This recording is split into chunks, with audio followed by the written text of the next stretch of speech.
जंगल में बहुत शोर था। पक्षियों की चहचहाहट, पत्तों की सरसराहट और जानवरों की आवाजें चारों ओर गूंज रही थीं। चिड़िया मीठा मीठा गा रही थीं। उनकी आवाजें पूरे जंगल में गूंज रही थीं, मानो कोई संगीत बज रहा हो। सूरज पेड़ों के पत्तों के बीच से झांक रहा था। उसकी किरणें पत्तों के बीच से छनकर जमीन पर पड़ रही थीं। एक छोटा सा खरगोश घास में खुशी से उछल कूद कर रहा था। वो खेल रहा था, तितलियों के साथ दौड़ रहा था और मस्ती कर रहा था। हॉपिंग हैप्पीली, खरगोश बहुत खुश था और उसकी हर छलांग में उसकी खुशी झलक रही थी। अचानक एक भूखा लोमड़ी वहां आ गया। वो बहुत भूखा था। उसकी आंखों में भूख की चमक थी। उसका पेट गुर्रा रहा था। वो बहुत दिनों से भूखा था और उसे कुछ खाने की तलाश थी। उसे कुछ खाना ढूंढना था। लोमड़ी ने इधर उधर देखा। उसने हवा में सूंघा। उसे खाने की गंध आ रही थी। उसने देखा कि खरगोश खेल रहा है। खरगोश की मस्ती देखकर लोमड़ी के मन में एक योजना आई। खरगोश को देखकर उसके मुंह में पानी आ गया। उसने सोचा, यह खरगोश मेरा स्वादिष्ट भोजन बनेगा। लोमड़ी ने अपनी जीभ से अपने होंठों को चाटा। वो धीरे धीरे खरगोश की तरफ बढ़ने लगा। खरगोश ने लोमड़ी को देख लिया। वो जानता था कि वो खतरे में है। थिंकिंग क्विकली, मुझे यहां से बचने का कोई तरीका निकालना होगा। उसने इधर उधर देखा और उसे एक गहरा गड्ढा दिखाई दिया। खरगोश को एक तरकीब सूझी। वो गड्ढे की तरफ उछलता हुआ गया। लोमड़ी भी उसके पीछे पीछे गया। खरगोश गड्ढे के किनारे पर आकर रुक गया। उसने चारों ओर देखा और एक योजना बनाई। उसने कुछ पत्ते और ट्विग्स इकट्ठे किए। वो जानता था कि उसे जल्दी करनी होगी। उसने जल्दी से गड्ढे को ढक दिया। खरगोश ने पत्तों और ट्विग्स को इस तरह से फैलाया कि गड्ढा पूरी तरह से छिप जाए।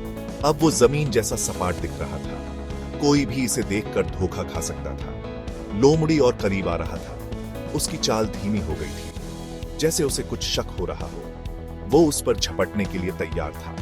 उसकी आंखों में भूख और चालाकी चमक रही थी। जंपिंग टू द साइड, खरगोश ने एक तरफ छलांग लगाई। लोमड़ी भागता ही रहा। उसे लगा कि खरगोश उसके जाल में फंस गया है। उसने जाल को नहीं देखा। उसकी नजरें सिर्फ खरगोश पर थीं। लोमड़ी सीधा गड्ढे में जा गिरा। उसकी चालाकी अब उसके काम नहीं आई। वो एक जोरदार आवाज के साथ गिरा। उसकी चीखें जंगल में गूंज उठी। लाफिंग, खरगोश हंसने लगा। खरगोश दूर से देख रहा था। उसकी योजना सफल हो गई थी। वो अपनी हंसी नहीं रोक पाया। उसने लोमड़ी को चकमा देकर अपनी जान बचा ली थी। लोमड़ी फंस गया था। वह जंगल के बीचों बीच एक गहरे गड्ढे में गिर गया था और बाहर निकलने का कोई रास्ता नहीं दिख रहा था। उसने बाहर निकलने की कोशिश की, लेकिन गड्ढा बहुत गहरा था। हर बार जब वह ऊपर चढ़ने की कोशिश करता तो वह फिसल कर वापस नीचे गिर जाता। खरगोश ने उसे चकमा दे दिया था। वह जानता था कि लोमड़ी चालाक है, लेकिन उसने अपनी चतुराई से उसे मात दे दी। उस दिन लोमड़ी को बहुत अच्छी सीख मिली। उसने समझा कि हमेशा चालाकी से काम नहीं चलता। कभी कभी समझदारी और धैर्य की भी जरूरत होती है। खरगोश जंगल में वापस उछलता हुआ चला गया। वो सुरक्षित था। उसने अपनी बुद्धिमानी से खुद को बचा लिया था और अब वह खुश था।